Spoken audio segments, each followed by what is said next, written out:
بسم اللہ الرحمن الرحیم الصلاۃ والسلام علیک یا رسول اللہ وعلی آلک و اصحابک یا حبیب اللہ۔ آج کا لیسن جو ہے وہ دو قواعد کے بارے میں ہے۔ ٹوٹل تو چار قواعد ہیں، لیکن یہ دو قواعد جو ہے نا وہ آج ہم انشاءاللہ پڑھیں گے، اور جنہوں نے پچھلے لیسن جو ہے وہ یاد کیے ہوئے ہوں گے، قواعد جو ہے وہ سمجھے ہوں گے، ان کو تو یہ بڑی آسانی کے ساتھ سمجھ آ جائیں گے۔ اور اگر پھر بھی کسی کو کوئی بات سمجھ میں نہیں آتی یا کوئی قاعدہ سمجھ میں نہیں آتا تو وہ پرسنل پر میسج کر کے وہ ضرور پوچھ سکتے ہیں۔ انشاءاللہ مجھے خوشی بھی ہوگی اور بتانے میں بھی انشاءاللہ آپ کو اچھے طریقے سے سمجھا سکوں گا۔ تو جیسا کہ میں نے آپ کو ایک چیز جو بتائی تھی وہ ذہن میں رکھنے والی، کہ ساکن حرف اور متحرک حرف اور دوسرا مشدد حرف، یہ تین طرح کے حروف ہوتے ہیں: ساکن، متحرک اور مشدد۔ تو ساکن کے بارے میں آپ کو بتایا جس کے اوپر جزم ہوتی ہے، چھوٹی سی دال جیسی جو شکل ہوتی ہے وہ ساکن ہوتا ہے۔ متحرک جس کے اوپر زبر زیر پیش ہوتی ہے وہ متحرک ہوتا ہے، اور مشدد جس کے اوپر تشدید ہوتی ہے وہ مشدد ہوتا ہے۔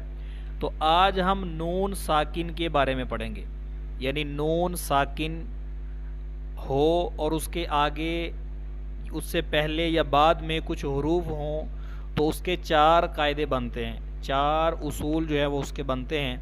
وہ آج ہم اس میں سے دو پڑھیں گے انشاءاللہ، باقی مزید بھی کل انشاءاللہ ہم پڑھنے کی سعادت حاصل کریں گے۔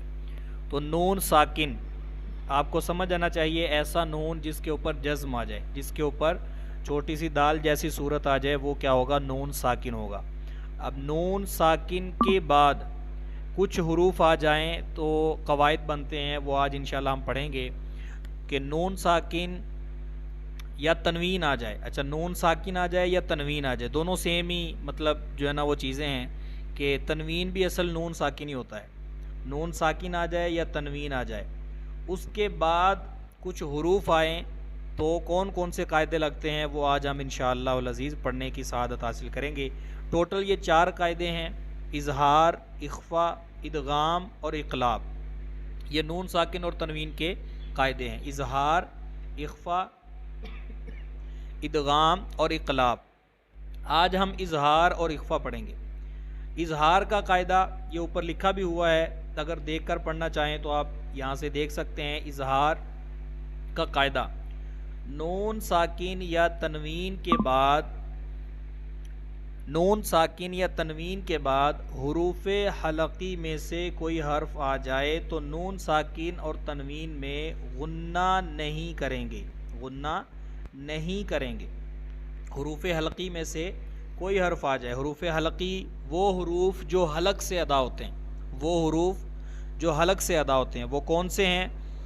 وہ ہے حمزہ، ہا، عین، ہا، غین، خا۔ حمزہ، ہا حلق کے نیچے والے حصے سے ادا ہوتے ہیں، عین، خا حلق کے درمیان والے حصے سے، اور غین، خا حلق کے اوپر والے حصے سے، اوپر کی طرف منہ کی قریب سے جو ہے وہ یہ ادا ہوتے ہیں۔ تو حروف حلقی میں سے کوئی بھی حرف آ جائے تو وہاں غنہ نہیں کریں گے۔ اگر وہاں غنہ کیا تو یہ غلطی ہوگی اور ہماری ادائیگی جو ہے یہ درست نہیں ہوگی۔ تو یہ پہلے قاعدہ، اس کی مثالیں پڑھ لیتے ہیں، پھر اس کے بعد ہم اخفا پڑھیں گے۔ پہلا، سب سے پہلا جو ہے وہ حرف، اس کو پڑھنے کی سعادت حاصل کرتے ہیں۔ اعوذ باللہ من الشیطان الرجیم، بسم اللہ الرحمن الرحیم۔ میم، نون زیر من، حمزہ زبر من جیم زبر من اج، لام دو زیر لن من اجل، میم، نون زیر من، ہا الف زبر ہا من ہا، دال دو زیر دن من ہادن۔ جی، ان دونوں حروف میں آپ دیکھیں کہ میم کے بعد نون ہے، نون ساکن، نون کے اوپر جزم ہے، نون ساکن ہے۔ اب نون ساکن کے بعد والا حرف آپ نے دیکھنا ہے، پہلے حرف میں نون ساکن کے بعد حمزہ ہے، الف کے اوپر جب زبر زیر پیش ہو تو اس کو حمزہ پڑھتے ہیں، یہ حمزہ ہے۔ دوسرے حرف میں نون ساکن ہے، اس کے بعد ہا، حروف حلقی میں سے ہے، اس لیے اس میں غنہ نہیں کریں گے۔ اب اس میں غنہ کر کے پڑھیں من ہادن، یہ غلط ہو جائے گا، من ہادن۔ اسی طرح آگے والا حرف ہے نون ساکن کے بعد عین آ رہا ہے، حروف حلقی میں سے ہے، اس میں بھی غنہ نہیں کریں گے، من علاقن۔ آگے والا حرف ہے، اس میں بھی نون ساکن کے بعد ہا حروف حلقی میں سے آ رہا ہے، اس میں بھی غنہ نہیں کریں گے، من حکیمن۔ حکی لا کاف کے بعد یا ہے، یا ساکن سے پہلے زیر ہے تو یہ یا مدہ بن رہا ہے، اس کو بھی لمبا کر کے پڑھیں گے۔ اسی طرح من غفورن، نون ساکن کے بعد غین، غنہ نہیں کریں گے۔ اسی طرح من خوفن، نون ساکن کے بعد خا، اس میں بھی غنہ نہیں کریں گے۔ یہ 6 حروف اور 6 کی 6 مثالیں جو ہے وہ یہاں پر دے دی گئیں، اور یہ وہ حروف ہیں جو قرآن پاک میں استعمال ہوئے ہیں، تو ان کو اچھے طریقے سے یاد کر لیجئے گا اور اس قاعدے کو ذہن میں رکھ لیں۔ نون ساکن کے بعد حروف حلقی میں سے اگر کوئی حرف آ جائے تو وہاں غنہ نہیں کریں گے۔ حمزہ میں سے آ جائے، حمزہ، ہا، عین، ہا، غین، خا، ان حروف میں سے کوئی بھی حرف آ جائے تو غنہ نہیں کریں گے۔ یہ ایک قاعدہ مکمل ہو گیا۔ دوسرا قاعدہ کیا ہے؟ دوسرا قاعدہ ہے اخفا۔ دوسرا قاعدہ اخفا، اس میں غنہ کریں گے۔ یہ کیا ہے؟ نون ساکن کے بعد اگر نون ساکن یا تنوین، یعنی نون ساکن ہو آ جائے یا تنوین آ جائے، دونوں سیم ہی ہیں، ایک ہی بات ہے۔ تنوین کے بعد بھی اگر حروف حلقی آ جائے تو اس میں بھی غنہ نہیں کریں گے۔ تنوین کے بعد یا نون ساکن کے بعد حروف اخفا میں سے کوئی حرف آ جائے تو اخفا کریں گے، یعنی نون ساکن اور تنوین میں غنہ کر کے پڑھیں گے۔ حروف اخفا یہ 15 حروف ہیں، ان میں سے کوئی حرف آ جائے۔ اچھا، ان 15 حروف میں سے اب وہ 6 حروف حلقی نہیں ہیں، وہ نکال کر 15 یہ ہو گئے، تا، ثا، جیم، دال، ذال، زا، سین، شین، صاد، ضاد، طا، ظا، فا، قاف، کاف۔ یہ 15 حروف ہیں، ان 15 میں سے کوئی بھی حرف آ جائے تو وہاں پر اخفا کریں گے، یعنی غنہ کر کے پڑھیں گے، نون ساکن کے بعد آ جائیں یا تنوین کے بعد آ جائیں۔ یہ آپ نے دونوں قاعدے یاد کر لینے ہیں۔ اس کی مثالیں آپ یہاں پر پڑھ لیتے ہیں۔ نون ساکن کے بعد تا آ رہا ہے، تا حروف اخفا میں سے ہے تو یہاں پر غنہ کر کے پڑھیں گے۔ آئیے سنتے ہیں۔ فا زبر ف، میم نون زبر من، فمن، تا زبر ت، با زیر بی، تبی، عین زبر ع، تبع، فمن تبع۔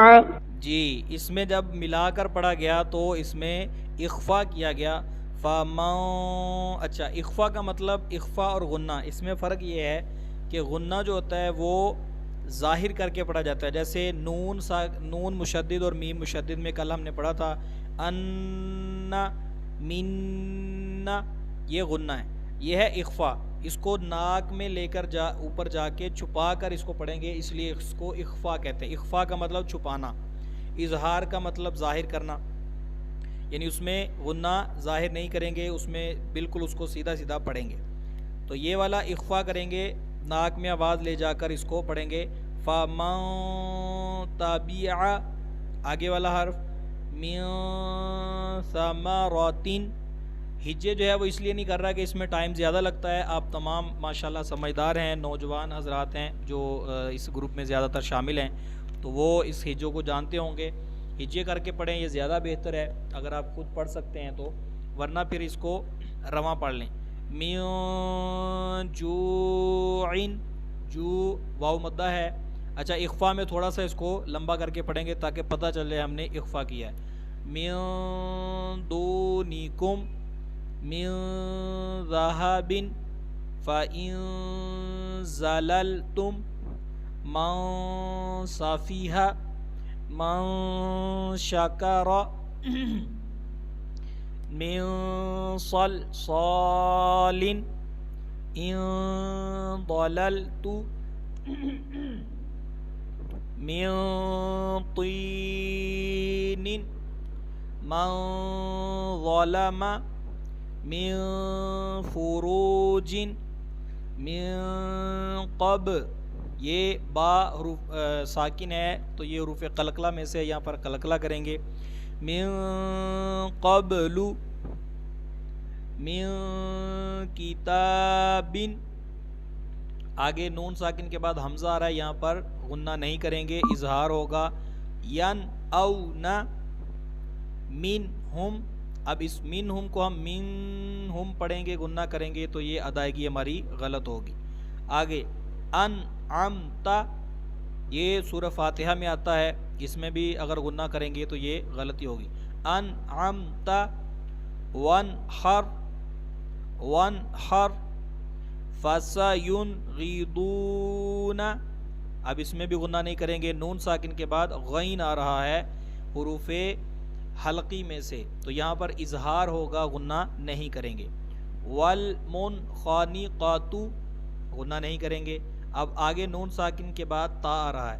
أَنْتَ تَنْسَوْنَ نُنْشِزُهَا. اچھا یہ تو